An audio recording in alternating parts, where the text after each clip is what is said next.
People later argued about when they should have stopped the boy. Some said it was the first time he calmly explained how long a human brain stays aware after the heart stops. Others said it was when he asked permission to attend funerals instead of school. But most agreed, far too late, that the moment they should have been afraid was when the boy stopped fearing death entirely. Because in 1886, in a quiet American town that believed itself civilized and God-fearing, a child began studying death the way other boys studied insects. And death noticed. The boy's name was Edwin Calder. He was 12 years old when the town of Ashbury, Massachusetts began whispering about him. Ashbury was the kind of place where secrets lasted generations and strangers were remembered longer than sins. It had one church, one cemetery, one physician, and more graves than living souls. Edwin lived at the edge of town in a narrow house that smelled of old books, ink, and something faintly chemical. His father, Henry Calder, had been a medical assistant during the war and returned quieter, thinner, and obsessed with anatomy.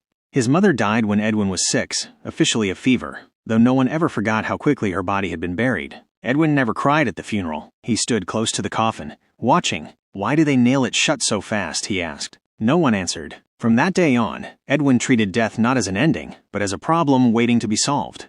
The first notebook was discovered years later. Its pages were neat, methodical, almost gentle. No childish drawings. No fantasies. Just observations. Day 3 after burial. Body temperature unknown. Soil damp. Coffin depth approximately 6 feet. Question: if consciousness persists briefly after death, what does it experience first? Silence? Pressure? Darkness? The handwriting belonged to a boy. The questions did not. Edwin attended school, but he rarely spoke unless corrected, and when he did, teachers regretted it.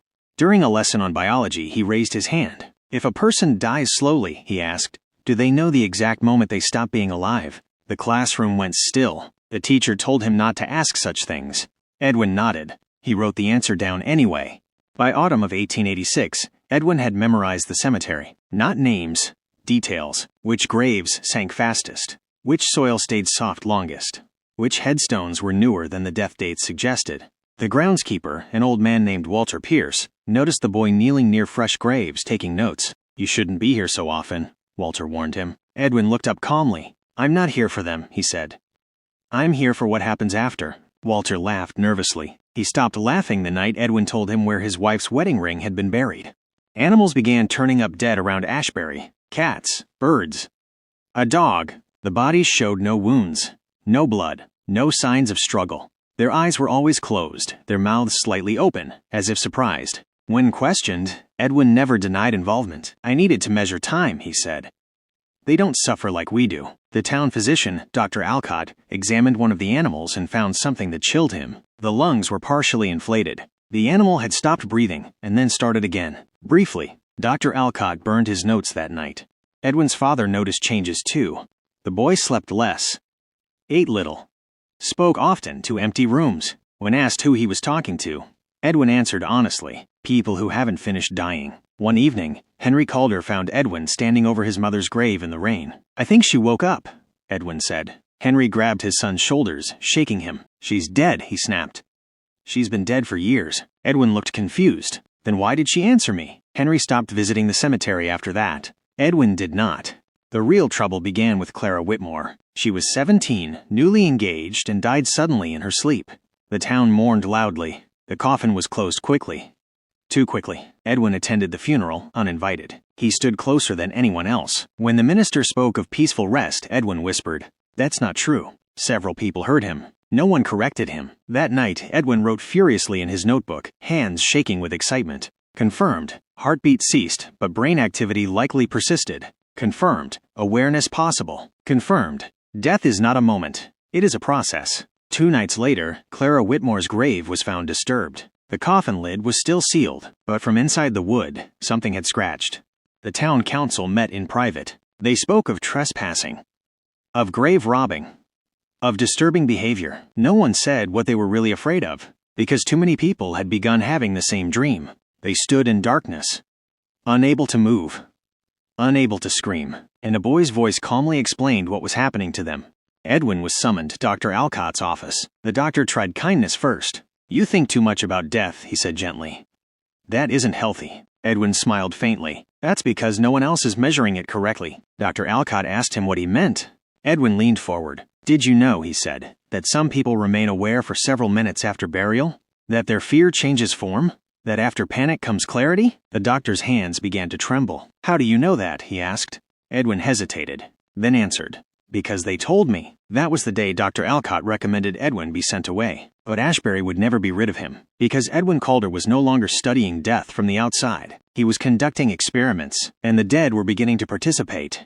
This was only the beginning. The winter after Clara Whitmore's burial arrived early, and with it came a silence that felt watched. Snow covered Ashbury's cemetery, smoothing the ground until the graves looked untouched, innocent. But Edwin Calder knew better. Snow preserved things.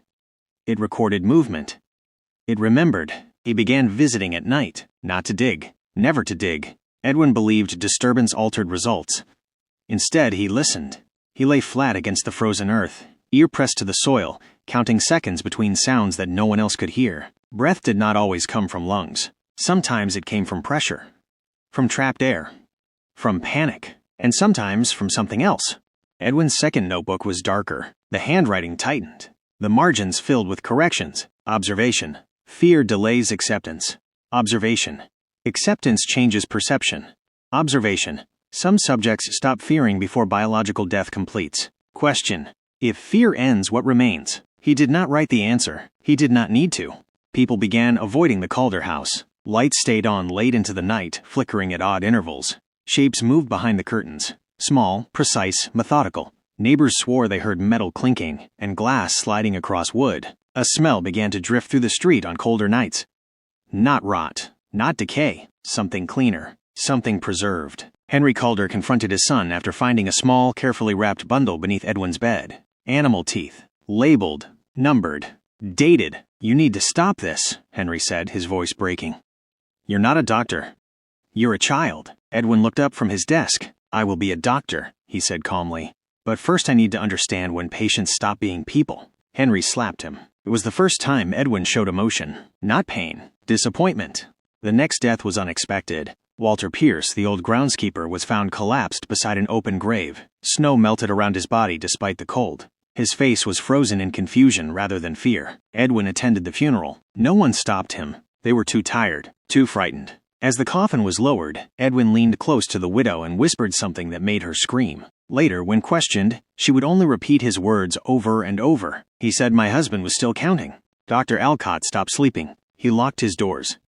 Burned his remaining notes. He refused to sign death certificates unless he personally confirmed the absence of reflex, pulse, breath, and response. Still, doubts crept in. At night, he dreamed of eyes opening beneath cloth, of fingers twitching after prayers ended, of voices calmly narrating their own suffocation. One evening, Edwin appeared at his door. Uninvited. I think your methods are flawed, Edwin said politely. Dr. Alcott tried to shut the door. Edwin stopped it with one hand. You assume silence means unconsciousness, he continued. But silence is often a choice. The doctor stared at the boy, finally seeing what he had avoided for months. Edwin was not curious. He was confident. The church bells rang 3 times the following week. A young factory worker had fallen from scaffolding and died on impact, or so they believed. Edwin insisted on attending the examination. He stood quietly as Dr. Alcott worked, watching every movement. Can you be certain? Edwin asked. Yes, the doctor snapped.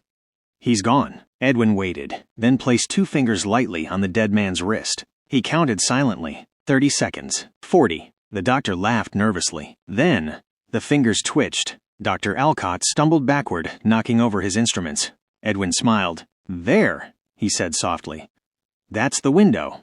From that night on, people began reporting something new. The dead were not silent. They were instructional. A widow claimed her husband told her exactly when he stopped feeling pain. A grieving mother said her child described darkness in layers. A drunk claimed his dead brother warned him not to be buried too quickly. Each person who heard these things had spoken to Edwin beforehand. The town began locking doors at dusk. Children were pulled from school. Funerals grew shorter, quieter, faster. Edwin noticed. He adjusted.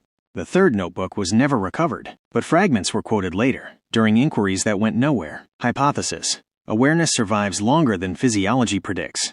Hypothesis. Fear can be reduced through preparation. Hypothesis. If informed, subjects experience clarity instead of panic. Conclusion. Death is not cruel. Ignorance is. The first human experiment was an accident. At least, that's what Edwin said.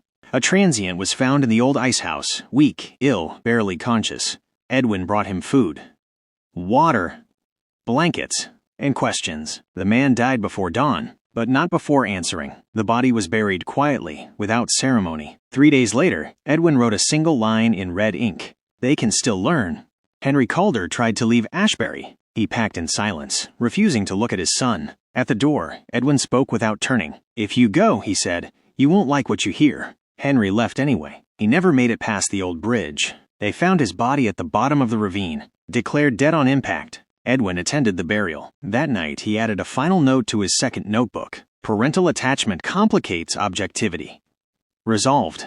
By spring, the dead were no longer whispering. They were explaining, and Edwin Calder was no longer waiting for answers. He was designing outcomes, because the next phase required control, and someone willing. This was not yet the worst thing he would do. By the time spring reached Ashbury, the town no longer argued about Edwin Calder. They avoided him. People crossed the street when they saw the narrow boy walking with his notebook tucked under his arm. Curtains closed when his shadow passed. Conversations stopped mid-sentence. Even the church bells seemed reluctant to ring when he was near, because Edwin had stopped asking questions. He was verifying conclusions. The cemetery changed first. Graves no longer sank naturally. Some remained unnaturally level, as if the earth itself resisted settling. Others showed faint impressions in the soil, handprints, knee marks, shallow troughs where bodies should not have shifted. Walter Pierce's replacement quit after 3 days. He claimed the ground felt warm. Edwin began keeping time. He borrowed a pocket watch from Dr. Alcott's office during one of his uninvited visits. The doctor noticed it missing, but did not report it. He had begun avoiding attention of any kind. At night, Edwin sat beside fresh graves, watch pressed to his ear, counting. He spoke softly while he waited. Not prayers. Instructions. Breathe slowly. Don't waste energy on panic. Focus inward. The pressure will fade. Sometimes he nodded, satisfied. Sometimes he frowned and made corrections in his notebook. The town's next tragedy was Mrs. Eleanor Price, a midwife who had delivered half of Ashbury's children. She collapsed in her kitchen and was declared dead within the hour. Edwin arrived before the body cooled. He knelt beside her, touching her wrist with professional calm. "Don't rush," he whispered. "You're still thinking." Her eyelids fluttered. Only Edwin noticed. At the funeral, her coffin was sealed with unusual urgency. That night, the Price family heard knocking from beneath the floor of the church. 3 slow taps. Repeated. They opened the coffin. Mrs. Price was dead, but her fingernails were broken. Edwin wrote for hours afterward. Dr. Alcott finally snapped. He confronted Edwin publicly, in front of the town council, his voice shaking with fury and fear. "You are influencing people at the moment of death," he accused. "You're planting ideas where there should be none." Edwin did not deny it. "I'm reducing suffering," he replied calmly. "I'm explaining the process." The council demanded to know what he meant. Edwin opened his notebook. "Death isn't sudden," he said. "It's layered." Sensation fades unevenly. The mind remains aware longer than the body allows expression. He paused. "The worst pain occurs when awareness outlasts understanding." The room went silent. "So I provide understanding." Someone vomited. That night, the church was set on fire. No one claimed responsibility. The flames spread quickly, consuming pews, hymnals, and confessionals. The bell collapsed inward, cracking the stone beneath it. In the ashes, something was found scratched into the floor. Not words, numbers, times, durations. Edwin stood watching as the ruins smoldered. "They tried to erase the data," he murmured. "They don't understand preservation." Children began disappearing. Not abducted, not taken. They wandered off, drawn by curiosity, by calm voices explaining things their parents avoided. One boy returned after 3 days. He refused to speak. When examined, doctors found his pupils reacted strangely to light, as if responding late. He drew only one thing afterward, a narrow box, with a clock inside. Edwin's 4th notebook was thinner, more decisive. Subjects respond positively to preparation. Resistance decreases with familiarity. Control improves outcomes. Then, written larger than the rest, fear is a variable. Variables can be removed. The town attempted to intervene. A constable was sent to escort Edwin to a neighboring city for evaluation. Edwin went willingly. He brought his notebook. They never reached the station. The horse stopped moving halfway across the marsh road. The constable dismounted to check its legs. Behind him, Edwin spoke softly. "You should listen now," he said. "It will help." The constable collapsed minutes later, declared dead, buried 2 days after that. Edwin attended the burial. He stayed until nightfall. When the body was exhumed weeks later during an investigation, the coffin lid showed no scratches, but the inside walls were covered in writing, perfectly straight, written in dirt and blood. I was not afraid. By summer, Ashbury was no longer functioning as a town. It was an experiment. People avoided sleep, avoided illness, avoided accidents, but death was not offended.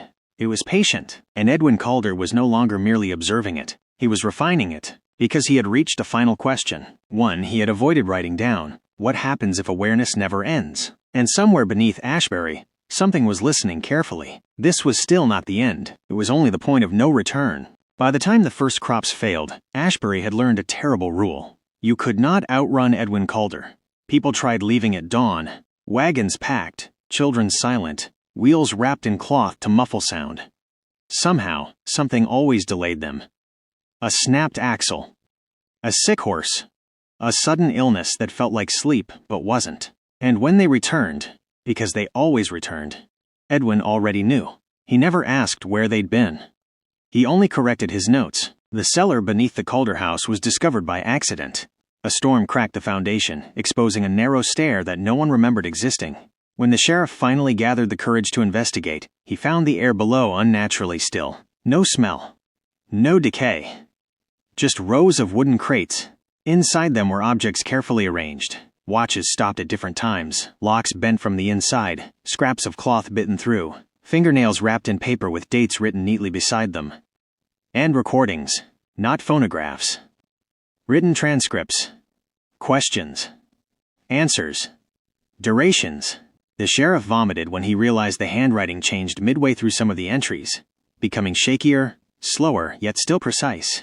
People had continued writing, after they should not have been able to. Edwin did not deny the cellar. I needed controlled environments, he said when confronted. The cemetery introduced too many variables. The sheriff drew his gun. Edwin looked at it with interest. Fear accelerates failure, he said. You should breathe slower. The gun discharged into the ceiling. No one remembered pulling the trigger. The town doctor from Millridge arrived 2 days later, summoned by anonymous letter. He was younger, confident, educated. He laughed when he heard the stories. Until he examined the notebooks. Until he read the transcripts. Until he noticed the same phrases appearing across different subjects, separated by months. Pressure increases here. Sound disappears first. Thought remains. You're conditioning them, the doctor whispered. You're shaping their experience. Edwin nodded. Experience shapes memory, he replied. Memory shapes awareness. The doctor backed away. What are you trying to create? Edwin finally hesitated. Continuity. That night, something changed. The dead stopped answering. People reported silence again, but not peace. A heavy silence, as if something was holding its breath. Edwin noticed immediately. He returned to the cellar and opened a crate that had not been touched in weeks. Inside was a young woman from a neighboring town, declared dead after exposure. He placed his fingers against her throat.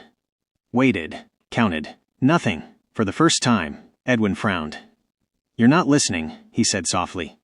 Her eyes opened, not reflexively. Deliberately. She did not breathe. She did not blink. But she spoke. We are full. The doctor fled before dawn. They found his wagon overturned miles away. No body, only his journal, open to a single frantic page. They are stacking consciousness. They are compressing it. Awareness without release becomes density. Below it, written in a different hand, density improves stability. Edwin began isolating himself. The cellar door stayed locked. Lights burned day and night. No one saw him eat. No one heard him sleep, but they heard voices beneath the ground now. Not knocking, not scratching. Talking. Overlapping. Practiced. Calm. The final entry in Edwin's last known notebook was brief. Threshold achieved. Nothing followed. When the fire came, it did not spread naturally. It burned downward. The Calder house collapsed inward, swallowing itself. The cellar caved, sealing whatever was beneath. The town watched from a distance. No one helped. No one prayed. After the smoke cleared, there was no body. No remains. Only heat rising from the ground long after the flames died. Ashbury was abandoned within the year. Maps stopped marking it. Roads avoided it. But hunters still report something strange in that area during winter. The snow never settles evenly. Sometimes it sinks. sometimes it hums. And sometimes, if you lie flat against the frozen earth and press your ear down, you can hear counting. Not frantic, not afraid, perfectly calm, still learning, still aware, and still waiting. Years later, people would argue about when Ashbury truly died. Some said it was the night the Calder house burned. Others said it was when the voices beneath the ground stopped sounding human. But those who studied forgotten towns knew the truth. Ashbury didn't die. It's sealed. The land refused to forget. Grass grew thicker over the ruins, darker than anywhere else. Trees leaned inward, roots twisting unnaturally, as if drawn towards something warm beneath the soil. Animals avoided the area. Birds circled but never landed. And time behaved incorrectly. Travelers reported losing hours without moving. Compasses spun once they crossed the old boundary. Watches slowed, then stopped, then resumed, ticking backward for several seconds before correcting themselves. Every watch stopped at a different time. The first outsider to stay overnight was a surveyor in 1902. He camped near the collapsed foundation, writing detailed notes about soil temperature and magnetic irregularities. His final entry described a vibration beneath his feet, like distant breathing. He never returned. When his camp was found weeks later, the fire pit was still warm. His notebook ended mid-sentence. The last line read, "It sounds like they're rehearsing." By the 1920s, the place had a new name. Locals called it the Quiet Sink. People claimed voices no longer came from the ground, but from inside their own heads once they stood there long enough. Calm voices. Educational voices. Patient voices. Explaining things. Telling them when fear would end. Telling them how long awareness could last if properly prepared. One winter, a schoolteacher from St. Louis brought her students on an unauthorized field trip, believing the legends exaggerated. She wanted to prove fear was inherited, not learned. The children stood in silence for nearly an hour. Then, one boy raised his hand. "Is it normal," he asked politely, "to feel heavier on the inside?" The teacher felt it too. They left immediately. That night, every child in that class dreamed the same dream. A narrow room, a clock without hands, a boy's voice correcting their breathing. Edwin Calder's name surfaced again in 1938. A medical journal rejected a paper submitted anonymously describing consciousness as, quote, "a compressible, preservable state independent of biological function." The editor noted something disturbing. The paper referenced case studies from the 1870s, using exact durations matching the Ashbury incidents. No author was listed, only a phrase typed at the bottom of every page. Ignorance causes panic. Preparation creates continuity. During the war years, soldiers passing near the region reported something stranger. At night they heard counting in unison beneath the ground. Not loud, measured, disciplined, as if thousands of minds were sharing one rhythm. Morale officers dismissed it as stress, until men began waking, unable to feel fear. They followed orders too well, too calmly. In 1956, a drilling company attempted to excavate near the ruins. The drill reached 30 feet before seizing. The crew reported resistance, not mechanical, but elastic, like drilling into something that pushed back. When they pulled the bit free, it was warm. Etched into the metal were marks resembling handwriting. None of the crew stayed. The project was quietly abandoned. The land agency sealed the area permanently. No signs, no fences, just absence. But absence attracts curiosity, and curiosity was always Edwin Calder's most successful variable. The final confirmed incident occurred in 1971. A pair of college students trespassed onto the site as part of a folklore study. They recorded audio overnight. Only one tape survived. Most of it was static, until the last 3 minutes. A calm voice spoke clearly, without strain, without breath, not whispering, teaching. You will feel pressure first. Do not resist it. Resistance wastes time. Focus inward. Fear is inefficient. Then another voice joined. Then another. Hundreds. Perfectly synchronized. Ending with a sentence spoken by all of them at once. We are stable now. The students were never found. The tape was classified. What lies beneath Ashbury is not a mass grave. It is not a curse. It is not a haunting. It is a system, a compressed archive of awareness, stacked, preserved, rehearsed, guided by a boy who treated death as a solvable equation. Edwin Calder did not disappear in the fire. He went where his work required him to be, inside the result. And the result is still there, patient, listening, waiting for the next variable to approach and ask the wrong question. Because once you understand what's happening beneath that ground, you don't panic. You prepare. Nothing ever officially closed the Ashbury case. There was no final report, no signed conclusion, no declaration that the danger had passed, because every attempt to define what happened there failed at the same point. Death was no longer the ending. In the decades that followed, patterns began to emerge far from Ashbury. Hospitals reported patients who should have been unconscious calmly explaining their own vital decline. Hospice nurses heard synchronized breathing instructions whispered in rooms where no one else stood.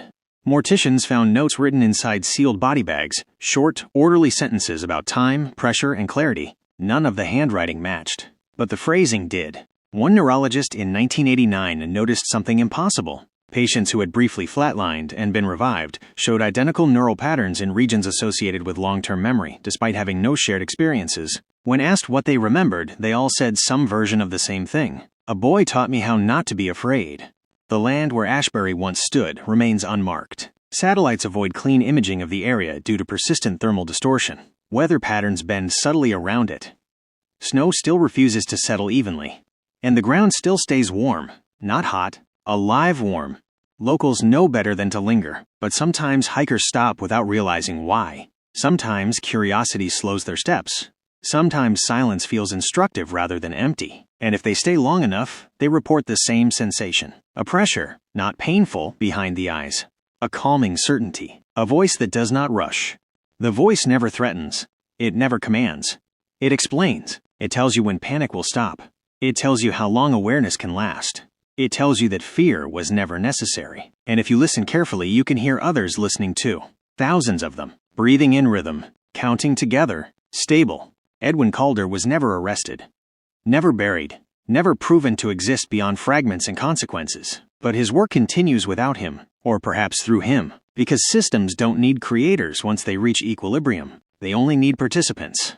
So if you ever come across a place where the ground feels warm in winter, where time behaves incorrectly, where silence feels organized rather than empty, do not lie down. Do not listen too closely. And whatever you do not let the calm convince you that understanding is harmless, because some knowledge does not scare you. It prepares you, and preparation is how the system grows. This story belongs to the archives of forgotten history, the kind that never truly ends. Welcome to Forgotten Remains.